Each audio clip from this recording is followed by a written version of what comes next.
What's up, everybody? TJ and Carrie here with Muscle Growth Mindset. We're going to talk about HIT cardio today, high intensity interval training.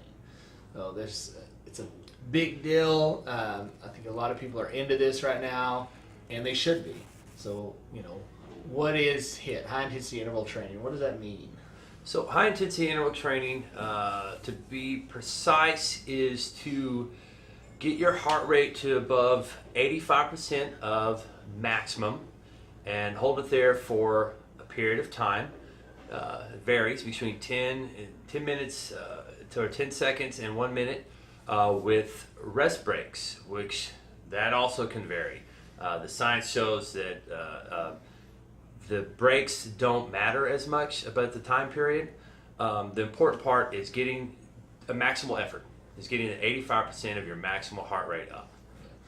Basically, you're going to pick an exercise, whether it's sprinting or, pushing sleds or some burpees, and you're going to go as hard as you can for a short duration, and then you're going to recover. And that recovery time varies depending on what kind of shape you're in. So maybe you can go 15, 20 seconds, just balls out as hard as you can. Yeah. And then maybe it takes you a minute to get recovered, or 2 minutes, or even 3 minutes, and that's okay. The big thing with HIT, like you said, is really push, get that heart rate up, and then let yourself recover. You know you're doing it right if you're running out of breath.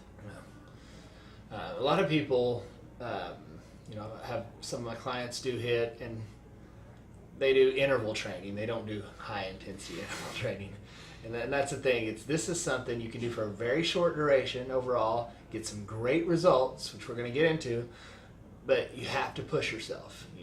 You have to go hard during those onsets. Whenever you're literally sprinting. It's not, I'm going to run pretty fast and then walk, and run pretty fast and walk. Yeah, that's intervals. High intensity means I'm going to run like my life depends on it, and then rest and recover, and then I'm going to do it again. It should be all out if you want all out results. If you want to be accurate, get yourself a heart rate monitor, then you'll have an idea of when you're in the right range. So, there's a lot of benefits to doing HIT, right? So one thing is it's more efficient. Mm-hmm. So it's more efficient than like steady state cardio. Absolutely. Explain that to me. Like, why is it more efficient? All right, so there's a lot of studies out there, a lot of scientific studies on NCBI and different science articles that have information on comparing HIT, high intensity, to medium intensity or steady state cardio. A lot of the studies have they start with sedentary or obese or aged individuals. So they start with somebody that's way behind on the athletic curve, right? And the number one thing they show there is that with steady state versus high intensity is that there are going to be adaptations. You increase your stroke volume, blood pressure, VO2 max, heart rate, all these things get better. However, they've shown that it's a lot more efficient. Those adaptations happen a lot quicker with high intensity interval training. So HIT is a faster vehicle to get there. Mm-hmm. Maybe you increase your VO2 max and your heart rate gets better doing steady state cardio, but it's going to happen a lot faster. Maybe it happens what you do in 2 months. Maybe you can do it in 2 or 3 weeks if you're doing it HIT. Right? Those numbers are just throwing them out there. Those aren't real numbers, but it does happen faster, especially for untrained athletes. Absolutely. So if you're trained, you're not going to see a lot of those adaptations because you're already adapted. But if you have a friend who's you're trying to help out, a family member, or you're a personal trainer, this is going to get you results a lot faster than any other kind of cardio. And here's one thing, I'm going to kind of go a little bit back on what I said a while ago as far as the way you do high intensity training. Yes, if you're a trained athlete, you should be going all out. If I have a client that comes in that's 300 pounds, obese, never trained before, obviously I'm not going to tell them to sprint as hard as you can, right? But you're going to push that person to get their heart rate up to that, push that 85% threshold, and then let them recover. So that may be, walking on an incline pretty fast for, 15, 20 seconds. That may be, a little bit of a jog, So it's all relative to who you're working with or who you are on, what high intensity intervals are for you. different things to different people. So back to benefits, it's a lot more efficient, so you can get there faster. Absolutely. And then fat loss. There's some great fat loss benefits for HIIT training. So some other studies showed people doing the steady state versus high intensity. Of course, you have to put in more time for steady state than high intensity, but there was a greater amount of calories burned for the steady state, less calories burned for high intensity. However, over the long term, they showed that there was a greater increase in fat loss for the high intensity. So more calories burned during the exercise, during steady state, yet more lipolytic, more fat burning effect for high intensity. Now, the reason for that is two that we understand scientifically. One is called EPOC, excessive post-exercise oxygen consumption. So that means after you're done with the exercise, your body is still adjusting, you're taking a vast amount of oxygen, you're using fatty acids and lactic acids to produce glycogen, so you're burning fat to restore your body for a while after the workout.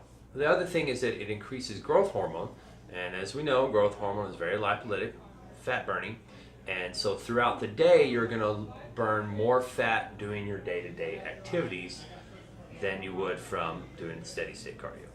Right, so doing the HIIT, you're going to get more after effects. So yeah, maybe if I do an hour of cardio on the treadmill just walking, I'm going to burn more calories within that hour than I would doing my 15 or 20 minutes of HIIT.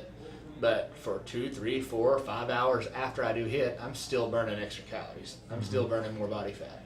So you get a better long-term effect and overall fat burning, fat loss effect from high intensity intervals. Absolutely, because we don't do the cardio to burn calories. We do the cardio to get lean. So it's important where the calories we burned are from fat or from the stores that we have inside the glycogen stores. Okay, so muscle growth mindset here. We want to think about muscle here. So one thing with cardio, I've heard this a lot. People are concerned with doing too much cardio and burning off their muscle, right? What are the muscle preservation effects with high intensity intervals? Okay, so there are studies showing that there is some muscle loss for any kind of cardio out there. However, that with high intensity interval training, there's shown to be some increase in testosterone and growth hormone. And if you've seen some of our other videos, you know those are in a chain. Testosterone increases growth hormone increases IGF-1. So we know testosterone will increase IGF-1 and growth hormone. And IGF-1 is one of the most muscle preservative hormones in the body. So for sure, you're going to get an increase in the muscle preservation effect.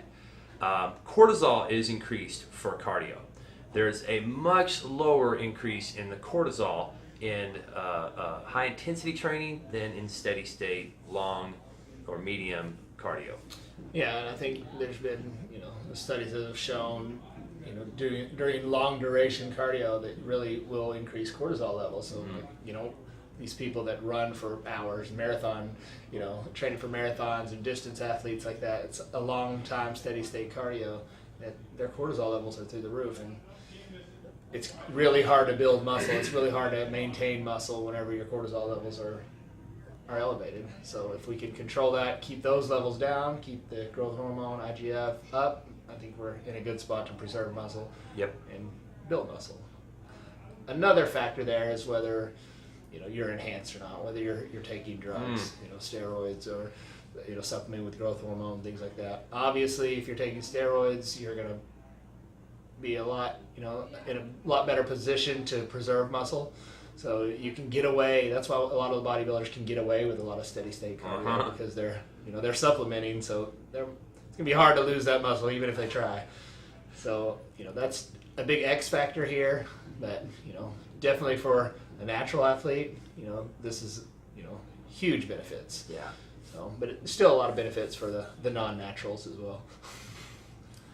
So what are a couple of other benefits to doing high intensity intervals? So if you're a bodybuilder, you know the importance of insulin sensitivity. And so high intensity interval training definitely increases your insulin sensitivity, reduces your blood sugar. So that's a bonus. It's also, I've seen a lot of people claim that high intensity interval training is anti-aging. I absolutely 100% agree with that. There's no studies that show it's more anti-aging than any other exercise. Exercise, period, cardiovascular, long intensity endurance training, bodybuilding, powerlifting, it's all anti-aging. But yeah, it's definitely Is it? 'Cause I anti-aging. feel pretty old. So. Anyway, me too. Sometimes my bones creak. Yeah. But definitely, if you're doing some kind of exercise, anti-aging, all of them are anti-aging. Okay. So it is an anti-aging thing, but it's not, like I said, it's not more More so. anti-aging than another form of exercise necessarily. Or at least we don't know. Studies haven't been done, so we don't know for sure. Actually, some studies have been done. Have seen no more benefit. Okay. But the last thing, my favorite thing about high intensity interval training is that my problem with sitting on the Stairmaster or bike is that you're looking at the gym and you're bored out of your mind and you're counting the minutes.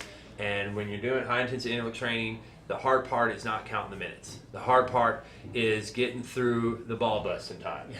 Because when you're breathing for that minute, you're not counting the seconds.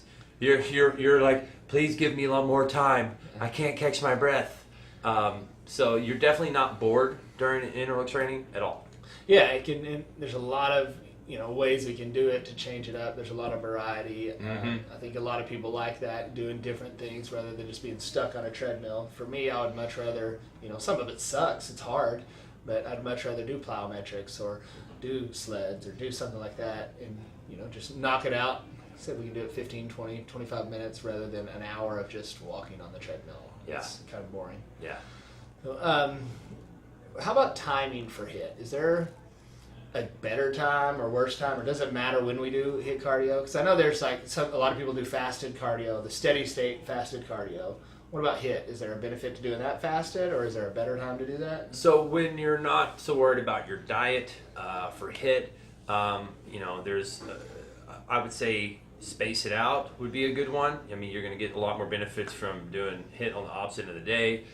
Me, I like the efficiency of it. I'll do it right after my workout. If you are doing intermittent fasting, if there's some diet issues to consider there, so intermittent fasting is one of the best things to increase growth hormone. High intensity interval training increase it as well, but I would recommend doing it like right after your last meal because you get that boost in growth hormone, and then the fasted state increases, your growth hormone builds up over time. So if you get that boost beforehand and then are going through the fasted state where your growth hormone continuously builds up until you break your fast with that first meal, that would probably be the most efficient form of an hour after your last meal, do your hot HIIT, and then stay in the fasted state till you. I think in general, like even if you're not doing the intermittent fasting, I think because it does increase your growth hormone. And what happens when you eat? You eat your carbohydrates, increase your insulin, suppress your growth hormone, right? Right. So if we want to have a longer time in that window, growth hormone window, you want to, I guess the best thing would be not eat right after. Like it's something where either if you're intermittent fasting, you do it after your last meal. Or, even if you're not intermittent fasting, maybe you do it in the evening after your last meal, or maybe you do it just after X meal and then you don't eat for 3 to 4 hours. The longer you can go there and keep that growth hormone production up and elevated, the better for fat loss. Yeah. So, another thing here is, and we kind of just touched on it, like different types of HIIT. We talk about what HIIT is, and you can, that's what's cool about it, is you can do it 1,000 different ways. Like HIIT doesn't have to be sprinting. It doesn't have to be like run on the treadmill and then jump off and rest. It doesn't have to be on the stairs. It doesn't have to be the sled. It can be anything. Like it can be pushing the sled. It can be burpees. It can be, kettlebell stuff. It could be any type of high. It could be freaking deadlifts. Like you could deadlift fast for, 20, 30 seconds and lightweight, recover, do it again. Anything that's going to be high intensity, that's going to really push your body, get your heart rate up, and then stop and rest. If you like structured though, if you don't want just anything, I like the variety. I like to go in and figure out what I'm going to do that day, tire flips or burpees. But if you like structured, you look at Tabata protocol or the Wingate protocol, or there's a lot of pre-built exercises you can find online, HIT training. They'll give you circuits to run through. There's so many different ways to do it. Yeah, that's the best part is variety. Yeah. I like it. I like that kind of training way better than, just that walking on the treadmill, walking the stairs. The traditional bodybuilding style. Yeah. Okay, so what's your final thoughts on HIT? Obviously there's a lot of good things about HIT. What's your opinion? HIT versus steady state? Steady state was easy for me forever, and doing HIT was terrible. I'd say over time, especially because initially I was doing HIT on a treadmill, on the stairs, on the same places that I did steady state. Once I changed it, started doing sleds and tire flips, and I got pretty trained. My adaptations came in quick. I enjoy it. I think it's the best form of cardio there is. I do it almost every single time after a workout, except for maybe legs. I'll do some kind of HIT training, at least for 10 minutes, sometimes 15, 20, 30 minutes. But I love it. Okay. I agree. I think it's, if you're going to pick one over the other, HIT is the way to go. It's going to be a lot more efficient. We talked about you're going to get in shape faster. There's going to be a lot more, muscle preserving and fat loss effects from it. So in my opinion, if you have the choice, one or the other, time is everything. So if I can do, a 20-minute HIT workout versus an hour on the stairs, I'd much rather do the 20 minutes and then, have more time to get other things done. Yeah. So my vote is HIT whenever you can. A lot of benefits. Carrie's vote is HIT. Yeah. So you guys give us your opinion. What do you like if you've done it? If you have questions about it, if you agree, you disagree with some of the things we've been saying, let us know. And we'd love to debate with you. So, tune in next week, a new topic, and leave any comments down below. And especially for HIT, don't forget rule number 1. Absolutely. All right. That was a good pause.